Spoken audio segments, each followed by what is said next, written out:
Welcome back learners. As you know that we are studying chapter 5th, periodic classification of elements. This is the fourth video in the series.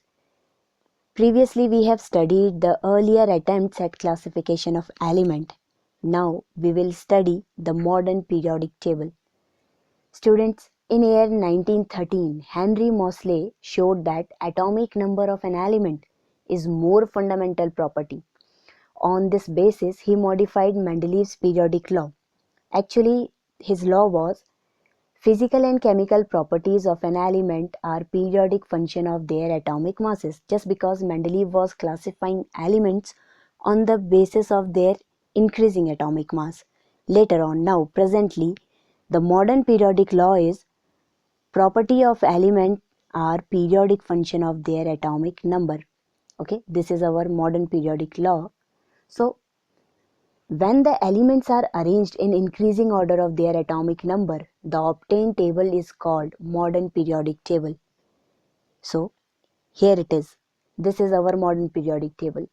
Students, this table has 18 vertical columns known as group and 7 horizontal rows known as periods. So, here let's get introduced to this table.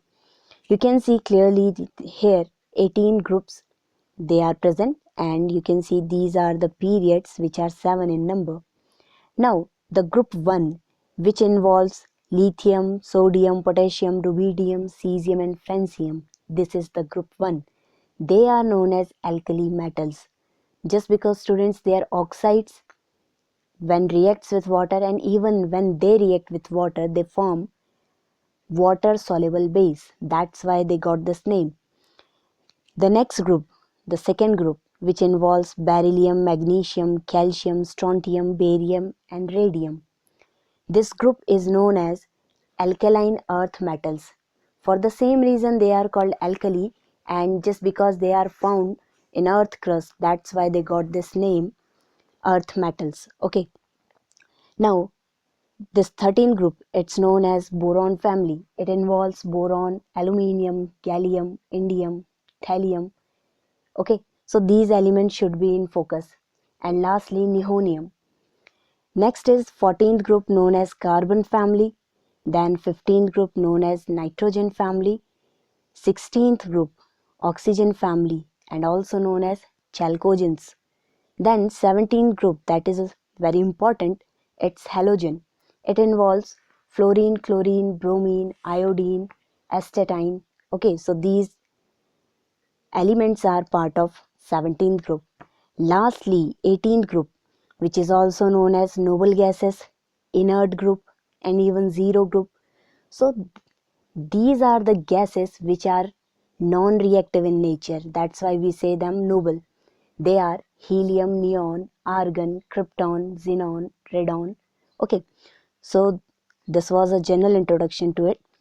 Now students, you can see clearly 18 groups are present here and 7 periods are present here. Have a look. The first period, it's having just 2 elements, hydrogen and helium. It's so because the first shell which we fill, that is the K shell, and K shell can have maximum 2 electrons. That's why the first period is having just 2 elements. Next, second one. Second period is having lithium, beryllium, boron, carbon, nitrogen, oxygen, fluorine and neon. So you will see that they are 8 in number. After K shell, students, you fill L shell, and L shell can have maximum 8 electrons. Okay. So third period is also having 8 elements for the same reason. Okay. Now let's discuss about the nature of these elements. As you know, 98 elements are naturally occurring, rest are man-made. We can classify these elements into 3 groups: metals, non-metals and metalloids. The all elements which are in green, they are the metals. Which you are seeing in yellow, they are non-metals. And those which you can see in pink, they are those elements which shows common properties to metals and non-metals. That's why they are called metalloids.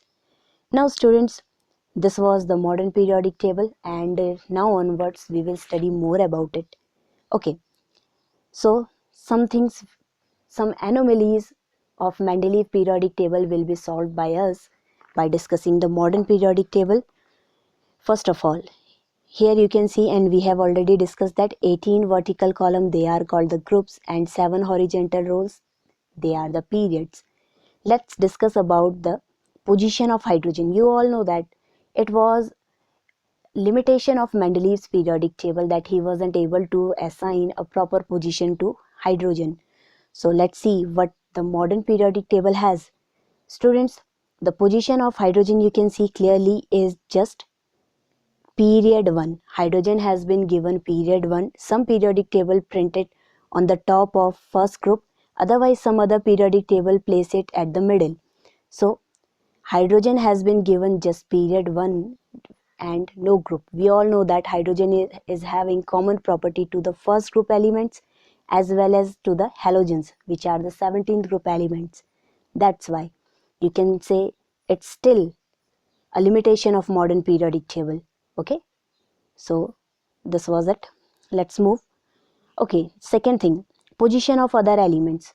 Students, we can find position of any element in modern periodic table if we know its valency and even its atomic number. Have a look. Elements having valency 1, they belong to group 1. Those which are having valency 2, they belongs to group 2. And if some element is having valency 3, it belongs to group 13, valency 4, 14, 5, 15, in the same manner. Look, you have to just study few groups, not all. Here you will study first group, second group, then 13 to 18 group. These will be discussed later in higher classes. These are called D group elements. Okay. Now, let us take one example and you will be able to find out how we can find position of any element in periodic table. Let's say that atomic number of an element is equal to let's say 19. Okay, you have to find its position in modern periodic table. So first of all, write its electronic configuration. What you're going to write? Look, you know that the distribution of 19 electron will be 2, then 8, it makes 10. Okay, again 8, it's equal to 18, and then 1.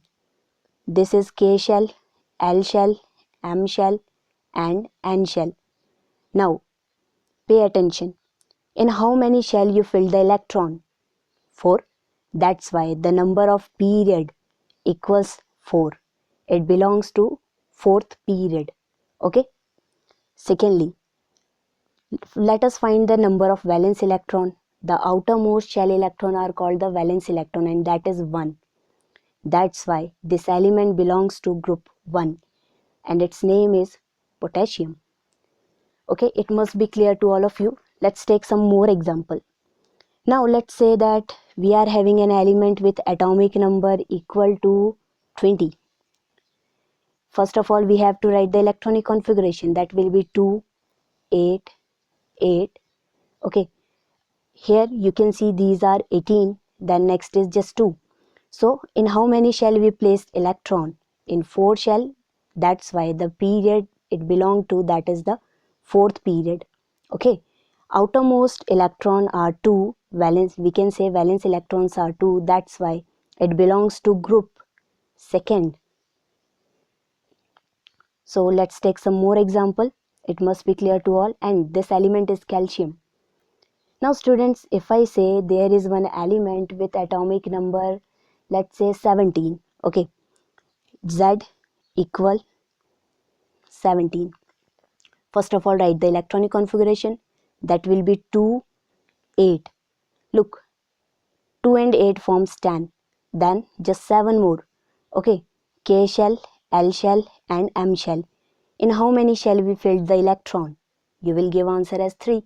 So that's why the number of period, the period to which this element belongs, that is equal to third. Okay, it belongs to third period. Secondly, let's talk about the group. Students, the last number is 7. It's having valence electron equal to 7. Whenever you are having valence electron 3, 4, 5, 6, 7, just add 10 to it. Okay, To find the group, you will just do 10 plus 7 and you will get your answer as 17th. So this element belongs to 17th group, third period, and its name is chlorine. Okay. One last example so that you can understand this properly. Let's say we are having one element with atomic number equal to 7. Z equal 7. Now we will write the electronic configuration 2, 5. Okay. K shell and L shell. This is the distribution of electron. Now the valence electron is 5. So what will be the group? Group will be 10 plus 5 and you will get your answer. Okay, let me make it well. It's 10 plus 5. It will give you 15th. So this element belongs to 15th group. And second thing, let's find out the period. So we filled electron in 2 shell. That's why it belongs to period second. Okay. So in this manner, students, position of any element in modern periodic table can be predicted, and this element is nitrogen. So that's all for today. Keep learning, keep asking.